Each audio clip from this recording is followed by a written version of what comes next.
جسے انہوں نے مال غنیمت سے بھر دیا تھا۔ پھر انہوں نے ان بستیوں پر بھی شب خون مارنے شروع کر دیے جہاں صرف ایرانی رہتے تھے۔ مسنہ نے سرحد پر ایرانی فوج کے بے بس اور مجبور کر دیا تھا۔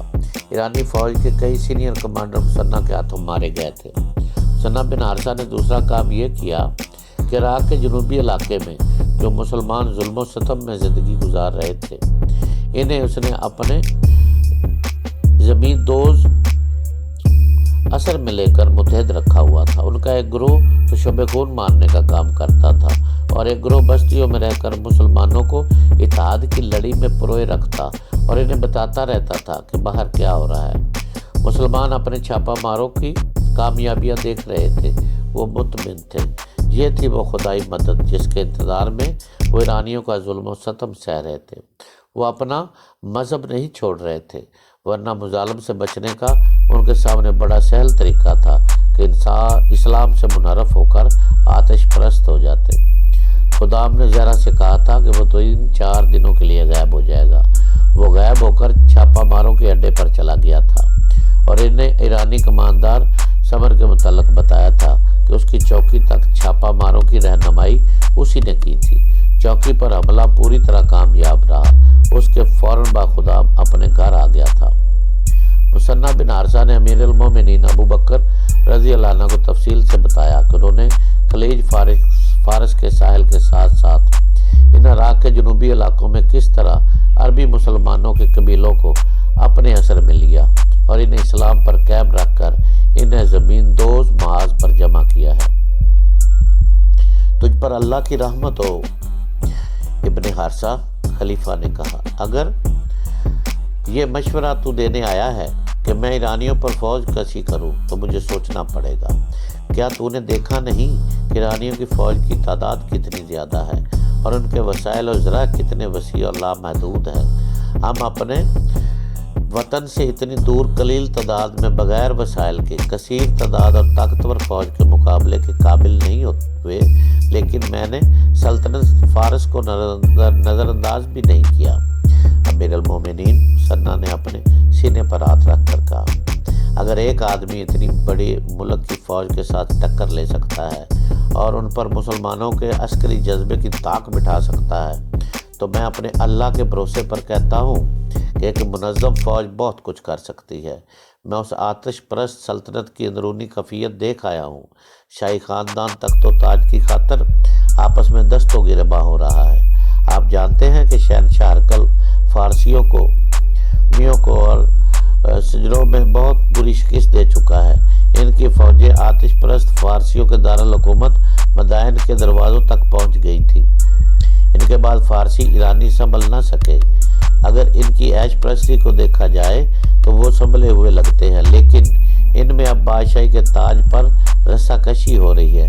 یمن ان کے ہاتھ سے نکل گیا ہے اور وہاں کے حاکم بازار نے اسلام قبول کر لیا ہے۔ ان کی رعایا ان کی زنجیریں توڑنا چاہتی ہے۔ ان کی محکومی میں ان کے جنوبی علاقوں کے مسلمان میرے اشارے کے اور مدینہ کی فوج کے منتظر ہیں۔ تجھ پر رحمت ہو مسنہ، امیر المومنین نے کہا۔ لاریب تیری باتیں میرے دل میں اتر رہی ہیں۔ میرا اگلا قدم وہیں پڑے گا جہاں تو کہتا ہے۔ کیا یہ بہتر نہیں ہوگا کہ میں سلاروں کی مجلس سے بات کر لوں؟ یا امیر المومنین، مسنہ نے کہا، فیصلہ وہی بہتر ہوتا ہے جو صلاح مشورے کے بعد کیا جاتا ہے، لیکن میں امیر المومنین سے اجازت چاہوں گا کہ میں جو کہنا چاہتا ہوں وہ کہہ لوں، اور آپ میری باتیں سلاروں کے سامنے ضرور رکھیں۔ دجلہ اور فرات جہاں ملتے ہیں وہاں کے بڑے وسیع علاقے میں عربی قبیلے آباد ہیں جو سب کے سب مسلمان ہیں۔ چونکہ وہ مسلمان ہیں اس لیے وہ آگ کے پجاری بادشاہوں کے جو ظلم و ستم اور ان کے ہر ظالمانہ کارروائی کا نشانہ بنے ہوئے ہیں۔ مسجدوں پر بھی ان کا حق تسلیم نہیں کیا جاتا۔ فارسیوں کے ہاتھوں ان کی جان محفوظ نہیں، ان کی عزتیں محفوظ نہیں۔ وہ مسلمان فصل اگاتے ہیں جو پک جاتی ہیں تو آتش پرست زمیندار اور فوجی اٹھا کر لے جاتے ہیں۔ وہاں مسلمان مزارے ہیں اور انہیں دھتکاری ہوئی مخلوق سمجھا جاتا ہے۔ وہ مسلسل خوف و ہراس میں رہتے ہیں۔ ان کے خلاف الزام صرف یہ ہے کہ وہ مسلمان ہیں، اور کفر کے طوفانوں میں بھی وہ اسلام کی شمع روشن رکھے ہوئے ہیں، وہ مدینہ کو روشنی کا مینار سمجھتے ہیں۔ امیر المومنین، اگر آپ بیٹھے یہ سوچتے رہیں کہ دشمن بہت طاقتور ہے تو وہ روز بروز طاقتور ہوتا جائے گا، اور مسلمان مایوس ہو کر اپنی بھلائی کا کوئی ایسا طریقہ سوچ لیں گے جو اسلام کے منافی ہوگا۔ میرے چھاپا ماروں نے جو کامیابیاں حاصل کی ہیں، وہ آپ کی فوج کے لیے جو زمین ہموار کی ہے وہ دشمن کے حق میں چلی جائے گی۔ کیا رسول اللہ مظلوم مسلمانوں کی مدد کو نہیں پہنچا کرتے تھے؟ خدا کی قسم میں ان کی مدد کو پہنچوں گا۔ خلیفہ ابوبکر رضی اللہ عنہ نے کہا، میں اپنے پاس بیٹھے ہوئے ایک سالار سے پوچھتا ہوں، ولید کا بیٹا خالد رضی اللہ عنہ کہاں ہے؟ یمامہ میں آپ کے اگلے حکم کا انتظار کر رہا ہے امیر المومنین، انہیں جواب ملا۔ کوئی تیز رفتار قاصد بھیجو اور اسے پیغام بھیجو کہ جلدی مدینہ پہنچے۔ خلیفہ ابوبکر رضی اللہ عنہ نے کہا، فارس کی بادشاہی سے ہم اللہ کی تلوار کے بغیر ٹکر نہیں لے سکتے۔ خلیفہ مسنہ سے مخاطب ہوئے، اور تم مسنہ واپس جاؤ اور عرب قبیلوں کے جس قدر لڑنے والے آدمی اکٹھے کر سکتے ہو کر لو۔ اب تمہیں کھلی جنگ لڑنی پڑے گی، جو تم شب خون اور چھاپوں کے انداز سے بھی لڑ سکتے ہو، لیکن اپنے فیصلوں میں تم آزاد نہیں ہوگے۔ خالد رضی اللہ عنہ سالار اعلیٰ ہوگا، تم اس کے فیصلوں کے پابند ہوگے۔ تسلیم امیر المومنین، مسنہ بن عرصہ نے کہا، ایک عرض اور ہے، اس علاقے میں جو عرب قبیلے ہیں وہ سب کے سب مسلمان نہیں، ان میں عیسائی بھی ہیں اور دوسرے عقیدوں کے لوگ بھی، وہ سب آتش پرستوں کے خلاف ہے۔ فارس کے آتش پرست ان کے ساتھ بھی وہی سلوک کرتے ہیں جو مسلمانوں کے ساتھ کر رہے ہیں۔ اگر اللہ تعالیٰ نے ہمیں فتح عطا فرمائی تو غیر مسلم عربوں کے ساتھ ایسا ہی سلوک ہونا چاہیے جیسا وہاں کے عرب مسلمانوں کے ساتھ ہوگا۔ ایسے ہی ہوگا، امیر المومنین نے کہا۔ جنہوں نے اسلام کے خلاف کچھ نہیں کیا، اسلام ان کی پریشانی کا باعث نہیں بنے گا، تم آج ہی روانہ ہو جاؤ۔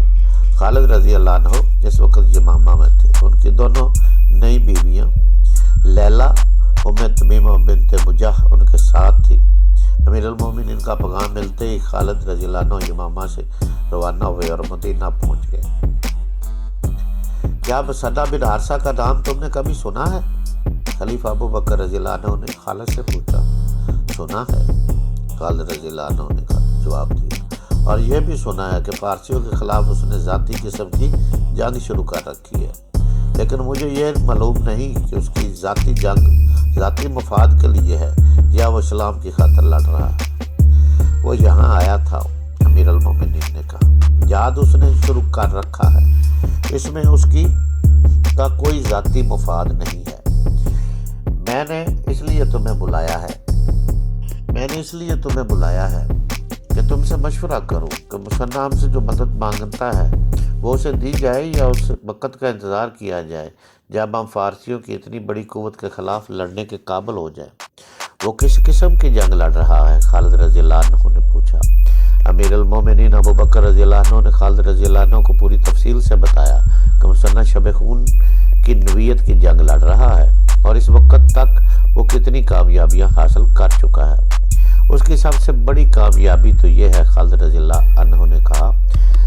خلیفہ نے کہا کہ اس کی سب سے بڑی کامیابی تو یہ ہے خلیفہ نے کہا کہ اس نے زرتشتوں کے محکوم مسلمانوں کو متحد رکھا ہوا ہے اور ان میں ایسا جذبہ پیدا کیا ہے کہ انہوں نے زرتشتوں کے ظلم و ستم میں اپنے بہنوں بیٹیوں اور بے اسلام کو زندہ رکھا ہوا ہے۔ اہل ابلا اور عراق کے دوسرے علاقوں میں جہاں مسلمان آباد ہیں، وہ فارسیوں کو غیر انسانی تشدد کا نشانہ بنے ہوئے ہیں۔ ان حالات میں اپنے عقیدے کو سینے سے لگائے رکھنا بے معنی سا بن جاتا ہے۔ وہ مسلمان صرف اتنا کہہ دیں کہ اسلام اور مدینہ کے ساتھ ان کا کوئی تعلق نہیں، تو ان کے سارے مصائب ختم ہو جائیں گے۔ یہ مسنہ اور اس کے چند ایک ساتھیوں کا کمال ہے، جنہوں نے ان حالات میں بھی وہاں کے مسلمانوں کو اسلام سے منحرف نہیں ہونے دیا۔ اس کے علاوہ انہیں اپنے عقیدے کا اتنا پکا بنا رکھا ہے کہ وہ زرتشتوں کے خلاف زمین دوز کارروائیوں میں مصروف رہتے ہیں۔ امیر المومنین خالد رضی اللہ عنہ نے کہا، مسنہ نے کچھ کیا ہے یا نہیں کیا۔ مسلمان کی حیثیت سے ہم پہ فرض ہے، عائد ہوتا ہے کہ جو مسلمان غیر مسلموں کے ظلم و ستم کا نشانہ بنے ہوئے ہوں ان کی مدد کو پہنچے۔ کیا تم یہ مشورہ دیتے ہو کہ ہمیں ایرانیوں سے ٹکر لینی چاہیے؟ خلیفہ نے پوچھا۔ ہاں امیر المومنین، خالد رضی اللہ عنہ نے کہا، ٹکر کیوں نہ لی جائے؟ یہاں تو صورتحال کچھ اور ہے۔ جیسا کہ آپ نے بتایا ہے کہ مسنہ نے وہاں کچھ کامیابیاں حاصل کر لی ہیں اور اس نے ہمارے حملے کے لیے راہ ہموار کر دی ہے۔ شب خون اور چھاپے مارنے والے اتنا ہی کر سکتے ہیں جتنا مسنہ نے کیا ہے۔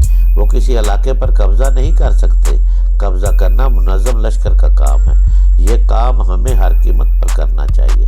اگر ہم نے مسنہ کی کامیابیوں کو آگے نہ بڑھایا تو اس کے دو نقصان ہوں گے۔ ایک یہ کہ یہ کامیابیاں ضائع ہو جائیں گی، دوسرا یہ کہ آتش پرست مسنہ اور تمام مسلمانوں سے بہت برا انتقام لیں گے۔ اس کے علاوہ فارسی دلیر ہو جائیں گے۔ جیسا کہ مسنہ نے آپ کو بتایا ہے کہ اس نے ایرانیوں کو اس قدر نقصان پہنچایا ہے کہ ان کے حوصلے مجروح ہو گئے ہیں۔ اگر انہیں دم لینے کا موقع دے دیا گیا تو وہ اپنے محکوم مسلمانوں کو قتل کریں گے اور اس خطرے کو ختم کر کے وہ اس سرحدی علاقے کو پہلے سے زیادہ مضبوط کر لیں گے اور اپنے علاقوں کو محفوظ کرنے کے لیے وہ اپنی سرحدوں کے باہر کے علاقوں پر بھی قابض ہو سکتے ہیں۔ اس خطرے سے محفوظ رہنے کی یہی ایک صورت ہے کہ ہم مسنہ کی مدد کو پہنچے اور پیشتر اس کے کہ زرتشت ہماری طرف بڑھے، ہم انہیں ان کے اپنے علاقے میں بھی پیچھے ہٹنے پر مجبور کر دیں۔